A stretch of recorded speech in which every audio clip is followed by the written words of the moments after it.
Alright, SummerSlam Night 1. This is now my 5th time trying to film this. Every time I try and explain how I feel about SmackDown and Raw, I botch. I screw up. And then when I thought I had it, I didn't. Let's make this clear. I have not reviewed Raw or SmackDown. Not that I hate the shows. I watched them. At least in the last couple of months when I could, when my allergies weren't driving me nuts and I've been busy doing something. Oh, you have no idea all the craziness I've been going through in the last couple of weeks. But the thing here is this. I may not review SmackDown and Raw, but it doesn't mean I haven't seen it. And let's be clear. When you look at the top of the card for Raw and the top of the card for SmackDown, there are people there. Yes, Naomi has now appeared on Raw. And now you're going to see her night 2. I'm happy about that. She's being spotlighted. And you see most of what we got here. These didn't feel like no more than a step up from a Raw match or a SmackDown match. Now, yes, there are 3 matches out of the 6 that people are going to say, well, they were important. Yes, but then you look at the other 3, and one of those 3 that were important was not really that important. Not that important. But if you take it for what it is, out of 6 matches, legitimately 4 really didn't mean much. And 2 did. Even though one of them, people would easily argue, hell, that was an important match. It was great. And I'm not saying that the match quality, I want to make this clear.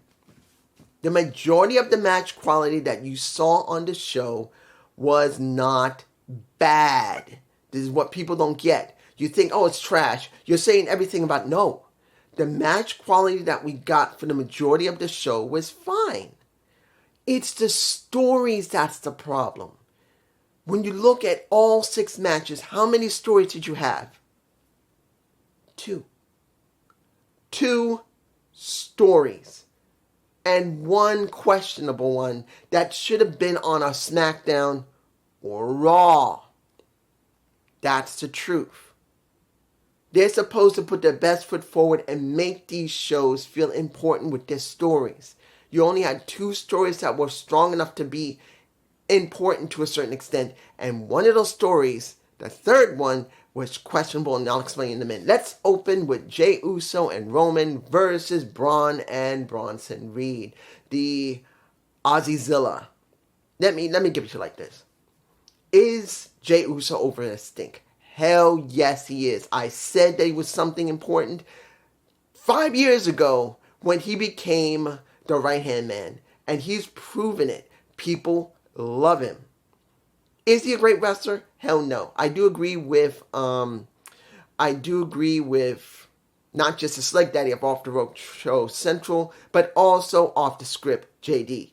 He's not as good as his other brother, Jimmy. Jimmy's actually a better wrestler than him.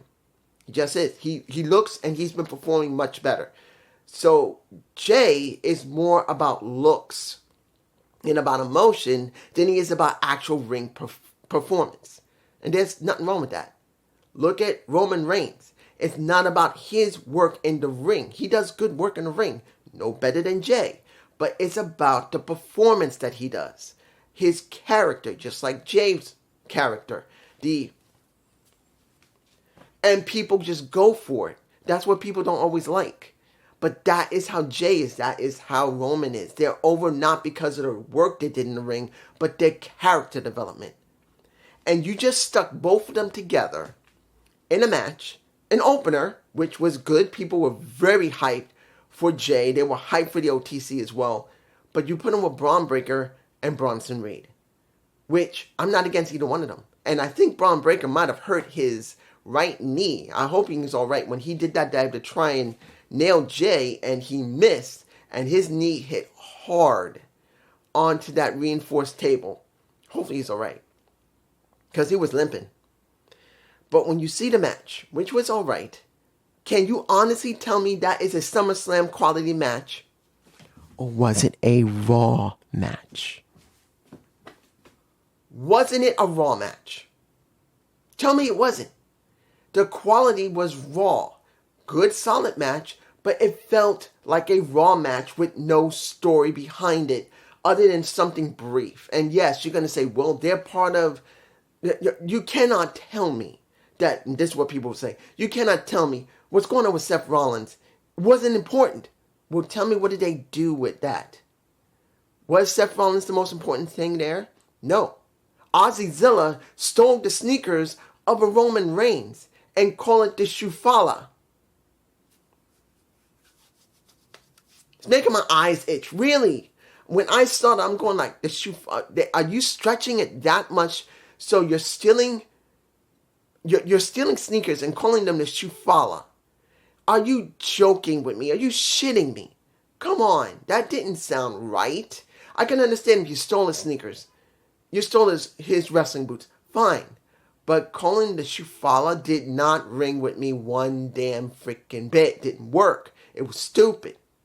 But when you move on to the match itself, which was fine, and you saw that the one who got the pin was not Roman, was Jay. And you saw that Roman protected Jay by pushing him out of the way and taking the spear from Braun.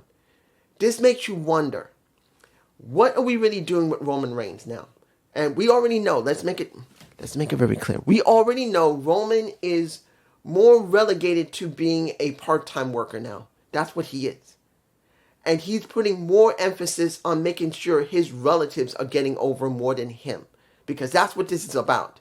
Roman is not gone from the company now, but he's not having a constant schedule like he used to. He's doing more stuff outside of wrestling. And it's obvious. He's trying to make sure that his family looks good. And the person he wants to put over is the former right-hand man, main event Jey Uso, who I still say, and this could come to fruition, I could still be right. And I said this years ago.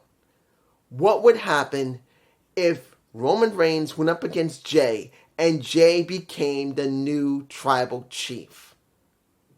I have this feeling sooner or later Jey will be given that moniker. It will not be Solo, it will not be Jacob, and it will not be Jimmy or Tamatonga or Tamaloa or what are they calling him? I forgot what they call him. Hikuleo.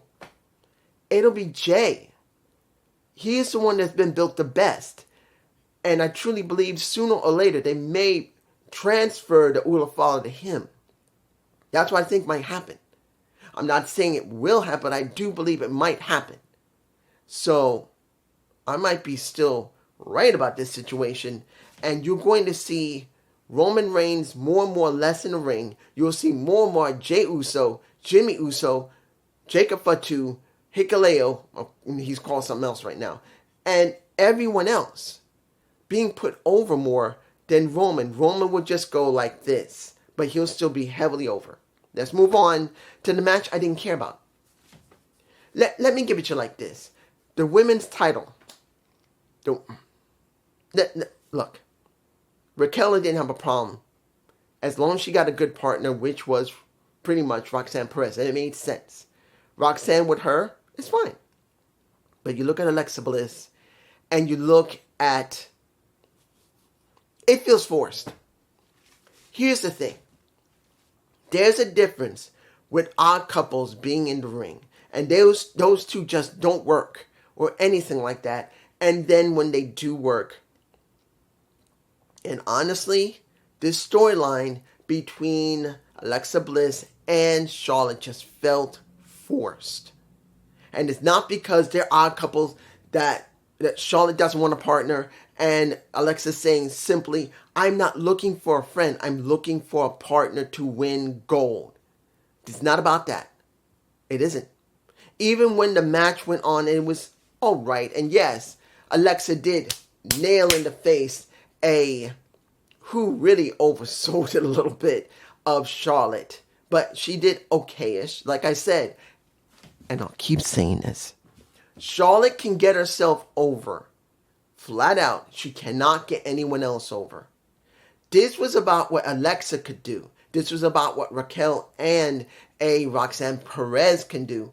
And you could tell the way that match went. It was not a bad match. And most of the fans were cheering. Not everybody was cheering for that match. Most women and men were cheering. Not a huge amount.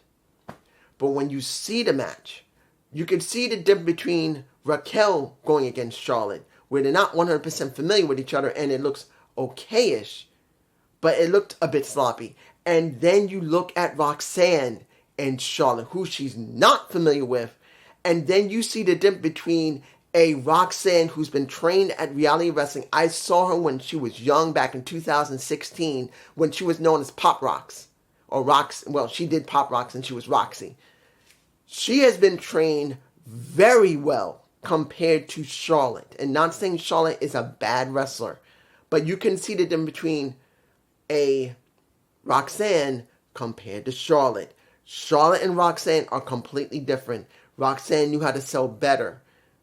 But when you see them working together, you can tell that Charlotte just didn't know how to deal with her very well.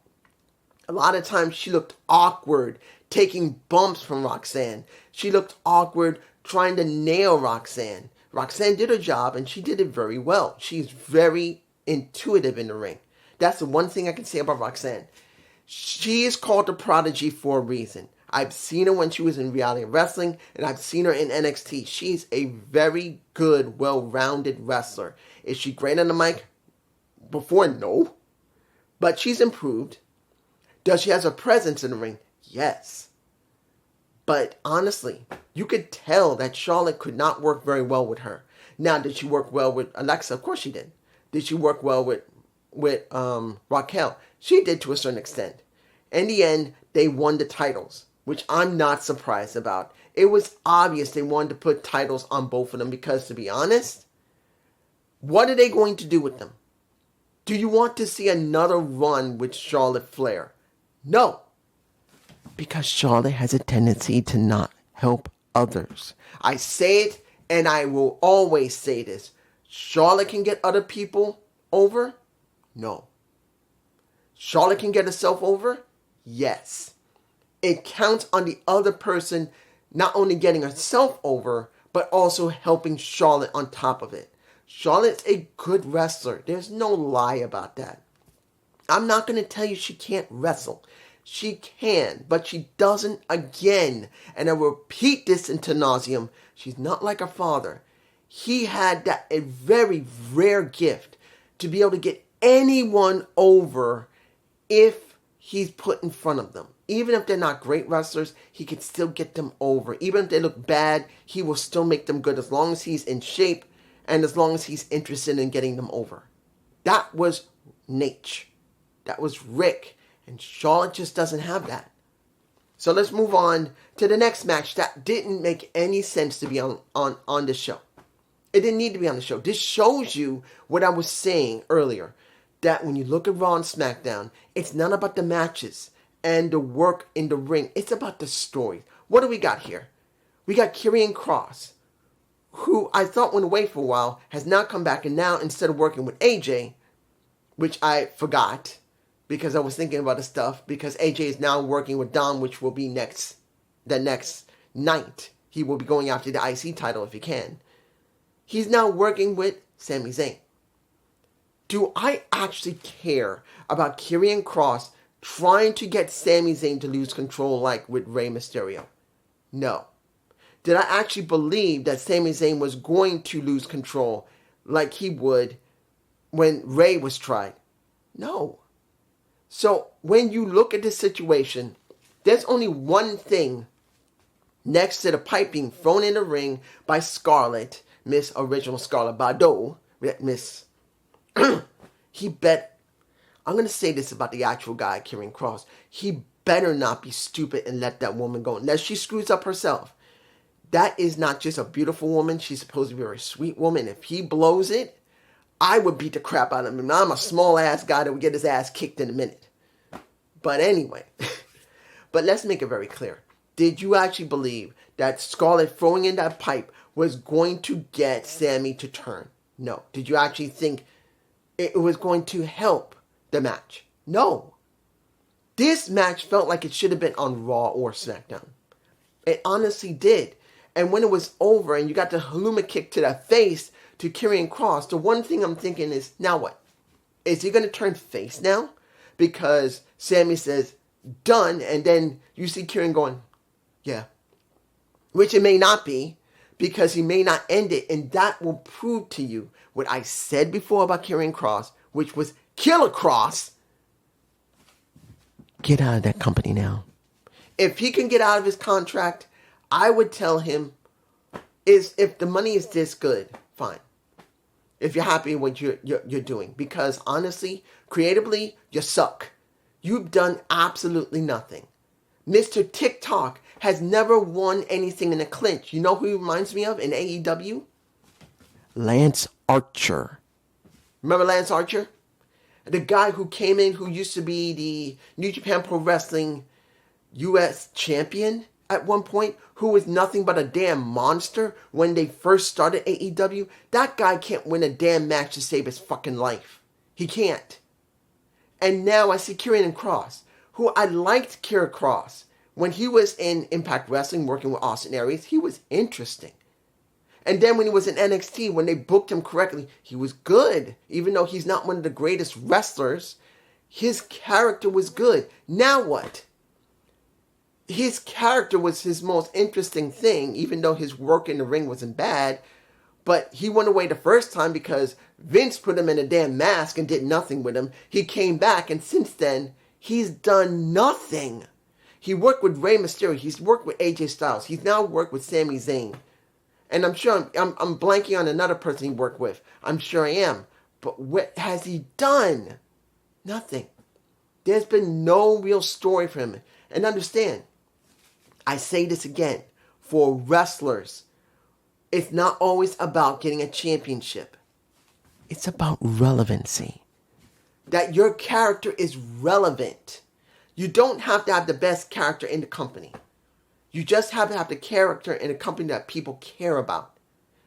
And when it comes to Karrion Kross, he looks great. He works pretty well in the ring. He's got a great theme song. His wife is hot as fuck. But honestly, he's back to square one. Not because he lost the match. It's just that, what are they doing with him at all? I don't know about anyone else who's going to do a review. They're going to say, well, Karrion is just, they're going to do something with him. The rumor is he's going to do something. Like what? You're going to turn him face? That's the only option left. He's been a heel all this time. Unless this is meant to turn him face, then what is the point of even caring about Karrion Kross? He should just be released. I'm being truthful here. I don't want to be released.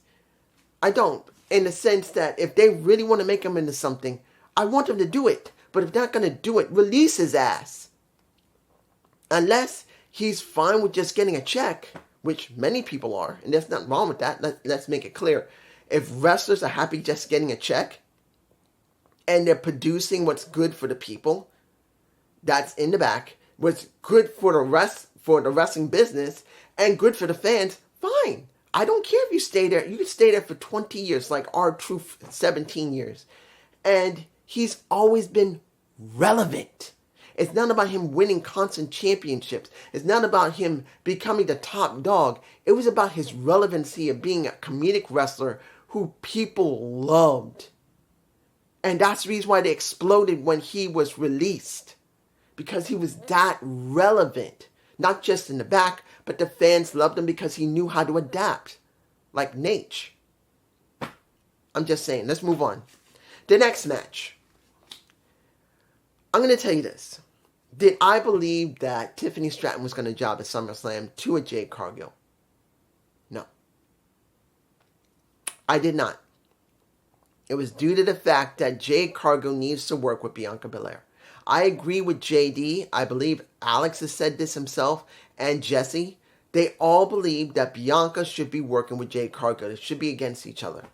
So when you look at the situation with Jade, where she's been in business, 3 years now? Nearing 4? I think 3 years. Has she improved enough that you can honestly say that she's a good wrestler? No. But that's not a knock against her. I want to make this clear. This is not a knock against her. I want to make it very clear to anyone who's hearing this who thinks I am knocking Jade Cargill, saying that she can't wrestle for shit. She just looks good. No. She wrestles decent. But there's one thing that many wrestlers don't understand. It's not about how strong you are or how skilled you are or how you can hold somebody or do a great not botch, but, well, technically a lot of people do a botches or do spots. It's about psychology of the match. She doesn't have that. I said this when it came to Eli Drake, the former LA, who is currently LA Knight. I said the guy's got something. He's got a great look. He can talk his ass off. He's got a presence in the ring. He can even wrestle pretty well. But he wasn't a ring general. He didn't guide a match. Even though he'd been in the business nearly 10 years, he just didn't feel like he can really make the match mean something. It was something of a story where he is the lead. Because all that time he was working, he just didn't look like he could do it. But then eventually he did once he went to NWA and then to NXT. And then now on the main roster. He had become the ring general I knew he could become. And everything else was added. And everyone else said, I don't know what's going on with this LA Knight guy, this Eli Drake. I don't see nothing. And now he won them all over. He won over Alex. He won over JD. I do believe he won over Jesse. The Sleg Daddy he won over as well. I knew that he would win it. But he just needed to be a ring general. He needed not to be the best like the game, Triple H used to be. But he has to be at least good. He was like here. Now he's easily here. A little bit above more than average. Easily. And there's nothing wrong with that. That is more than enough with everything else he got in his toolbox. But you see Jade Cargill, going back to her. She has a great look. Look, the woman's gorgeous. There's no lie about it. She already had a kid. She has a body of a goddess. You want to just screw it. She has a lot of power in the ring. Not many women got it. And she got a great amount of power. And she has the presence to go with it. Mike's skills, not that great. But not every great wrestler had the mic skills. So she can be passed on that. But the problem she has is the ring general problem. The psychology. She does not have it. The one who had it in that match was Tiffany. Tiffany was the ring general. And understand, Tiffany's not a great ring general either. She's good in the ring. She's got the body. She does have a decent talking ability. Not much better than Jade Cargill. But when you see the experience, you got Tiffany who went through NXT system, even though it was not great with Vince being there. Even though HBK was still booking. And she had the Performance Center. She's here. But she didn't have no title. She had to earn a title. Here is Jade Cargill. She was brought in as a monster with Shaquille O'Neal. Shaq brought her in, and after a certain amount of time, she was given a damn title that had no prestige behind it. And that was her problem. She could not elevate a title because she could not do it yet because she was still training. And by the time she left, she really didn't learn what it was like to hold a title that meant something, that she needed to learn to elevate it. She couldn't do that with the TBS title. And with the let's make it very clear. Do I actually believe that she could have done it with the Undisputed title? No. She doesn't know how to do that yet because she just doesn't have the psychology. You need that. And the match was fine and Tiffany won. I'm not surprised. But let's make this clear. Jade needs more time to develop. She's only been in the business maybe 3 to 4 years, nearing 5. I don't remember how many years she's been in it. But she's only been in it for a few years. She needs more development.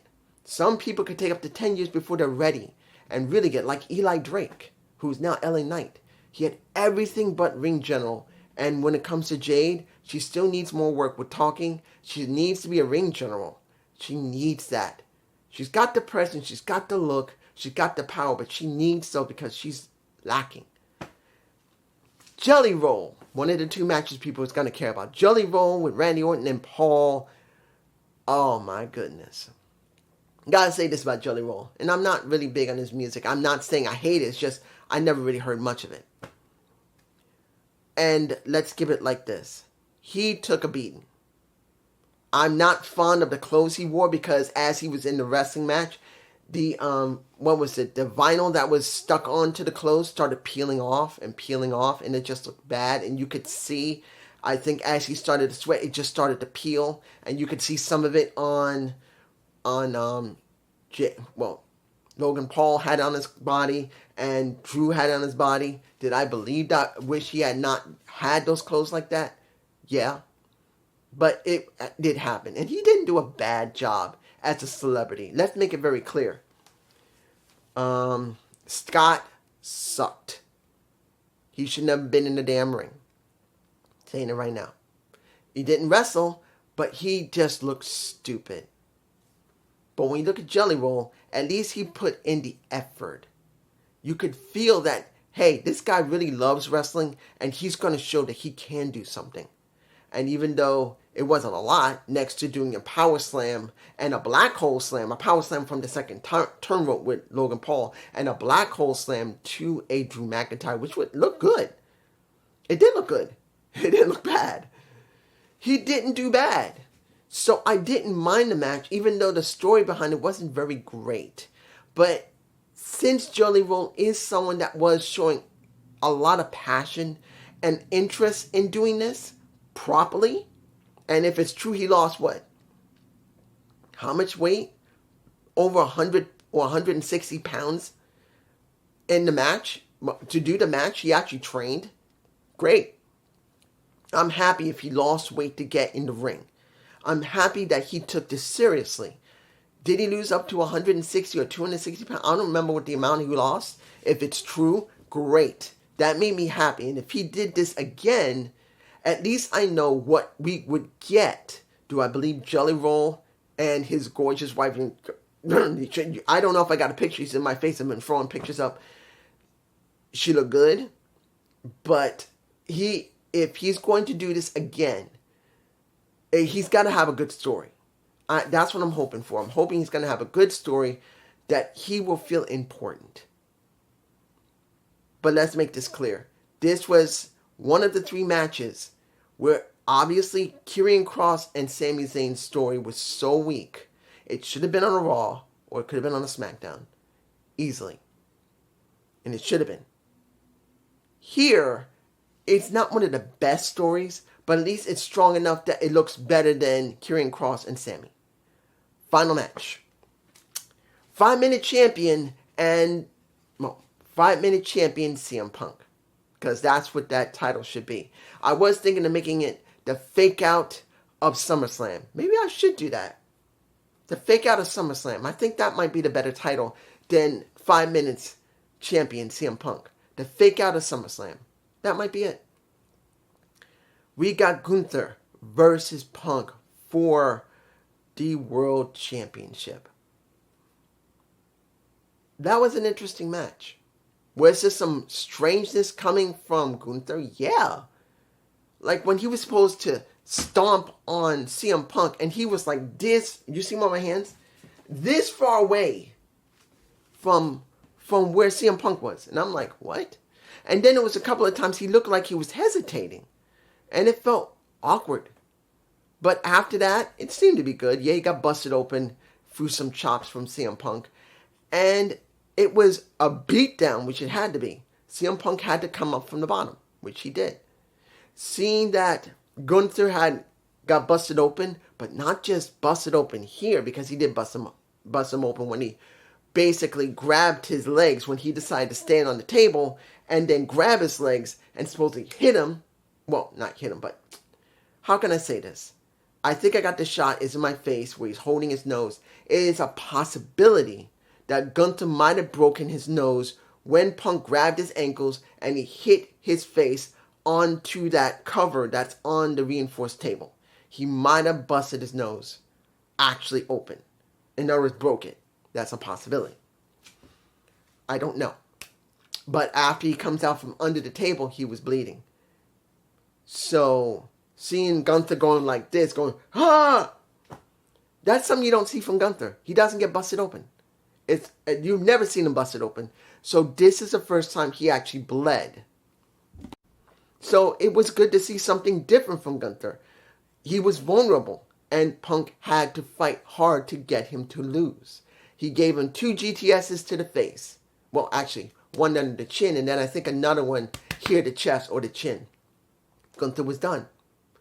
And then you see CM Punk's music play. You see him in the ring. You see one guy go boo in the background. And I'm going like, okay, this is interesting.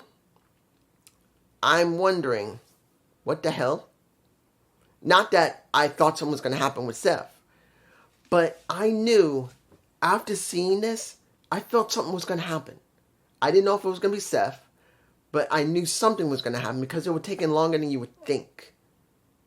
And then Seth's music hits. And I'm going, okay.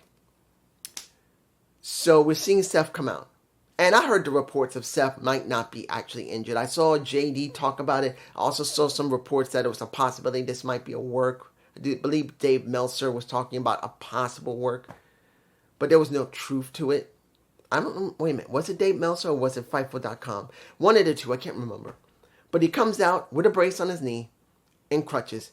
And you see Paulie holding that briefcase. And he says, wait until you see. And as he turns around, I believe I got the shot. It's in my face. And then he turns around. Then turns around again after he walks away. He throws away the crutches. Let me give it to you like this. The reason I'm botching here is that you now have a situation where we knew this could happen. That's the reason why I'm botching here. This is close to what happened with Seth in WrestleMania. Pretty much it's practically almost the same thing. Except he faked being injured, threw the crutches away, unclipped his knee, and then ran to the ring, beat the crap and curb stomped CM Punk into oblivion, won the title, everyone's around him. There you go. But then you think, and this is what you get. I'm thinking this. Seth Rollins is now going to have a feud with CM Punk because CM Punk is not going to end this at all. He's coming after him. So we will be seeing some feud for a while. But here's the problem. I'm thinking this. There should be more. We are missing something. You know what it is? More stories. There's your problem. I'm like, yes, Seth Rollins now is champ. He's world champion. We're going to see John Cena and we're going to see if Cody's going to get that title back. Or is John going to keep it and then take it home with him? Yes, we'll have that story. But what else do we have that's important? The only other person that makes and feels important is Naomi, who's going to be in a triple threat. And I'm like, okay, you have one of the women's championships that has some interest due to the fact of how well Naomi, and I'm botching here, Naomi got it over. Because as I said before, when she came back to the company, she felt like she was just helping everyone else and they had nothing for her until they let her turn heel. Not because, and I believe this, not because they wanted to try something different. It's just they didn't really care. They needed someone to turn heel because Bianca broke her hand. Remember, she broke one of her fingers. And they needed to do something with Naomi. Well, actually, I should take that back. Bianca did break her finger, but it was Jake Hager who did get injured. And they had to do something to write off TV. And that's when they did Naomi's storyline because there was no Jade. So the only reason Naomi got what she got was because Jay got hurt. And now we got what we got because Bianca's hurt. Let's be honest, that's how it looks. So we have very few stories. When you look at the Intercontinental Championship, do you feel a real story between Dom and AJ? Not really. The U.S. title? What am I feeling with the U.S. title when it comes to Solo dealing with Jacob? I'm not feeling anything between them as much as there should be. Doesn't mean I don't hate Jacob. And doesn't mean I hate Solo. It just feels like it needs more. And there isn't. It feels like you have maybe one or two stories here and everything else is here. And that's due to the fact of them not building anybody. And that's how I feel. But this is just me. I hope you enjoy this SummerSlam Night 1. Give me a comment below. And I say this again for people to know. This is not because I want more views or anything. I'm not getting no money out of this. I want to make this clear to anybody. YouTube changed the algorithm again. And this time, it's not about watching the video completely from one end to another. You must interact with it. Either leave a like on it or comment or subscribe to the channel. Maybe subscribing, because we still don't know if subscribing is going to allow you to have view count, because that's what this is about. View count. No more views to people unless there's some type of interaction with the video. I'm just saying this so you can do that with people you like on YouTube. If you don't do any to me, fine, I understand. No, not everyone even looks at my videos. But other people that you like, remember, just comment or do a like. I don't know if subscribe is going to work. Peace.